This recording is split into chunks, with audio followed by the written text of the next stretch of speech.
This is a true story. It's based on a true story.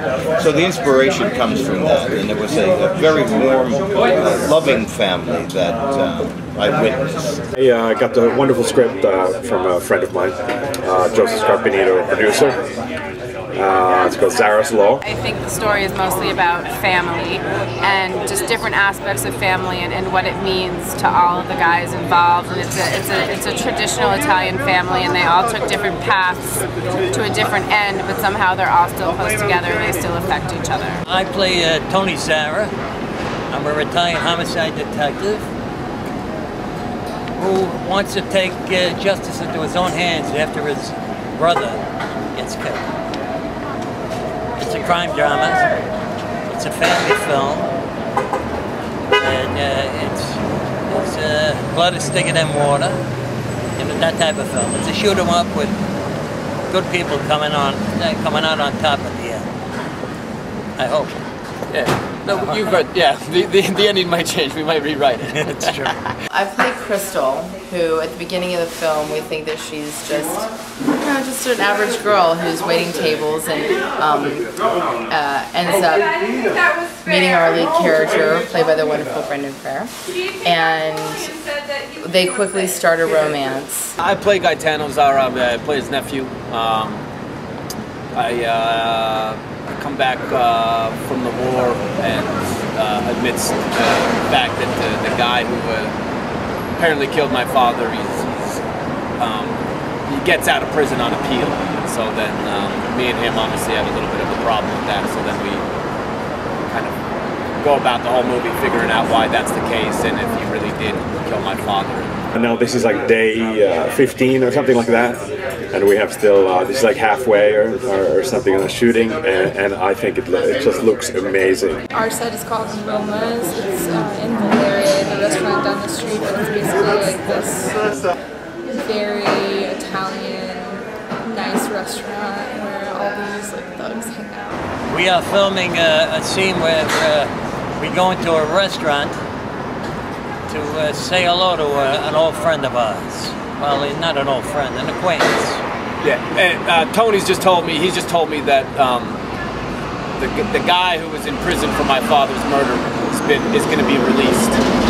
So then he invites me along on a ride to talk to a few of our acquaintances. Get more information from the old neighborhood to figure out exactly what's going on. Today's great because we have a lot of dialogue, so we have 2 cameras, so that would, hopefully we're a little faster.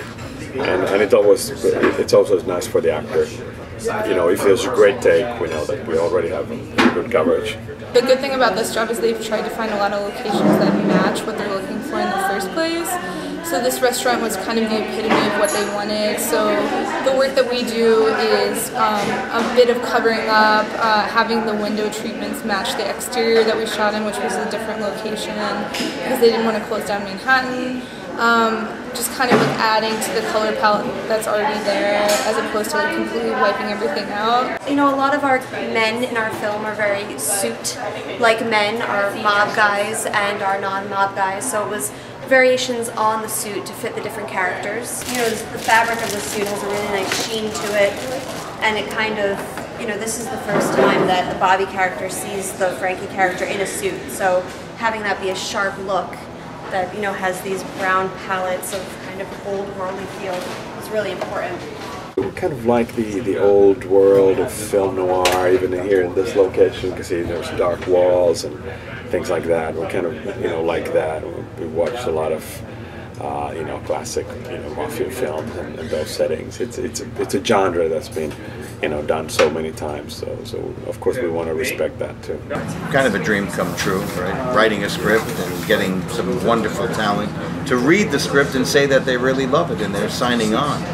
No one's getting huge amounts of money for being in this film, and an actor like Tony Sirico, who's renowned for being on The Sopranos and a legend in the industry. I'm excited to work with Tony Sirico. I worked with Michael Imperioli on Detroit 187, and Tony and I met in Los Angeles, and he's a very interesting, fun character. I think we're going to have a good time together. I've never had the pleasure of working with Brendan before, but from the little bit that we just spoke today, I got off the plane and came to set.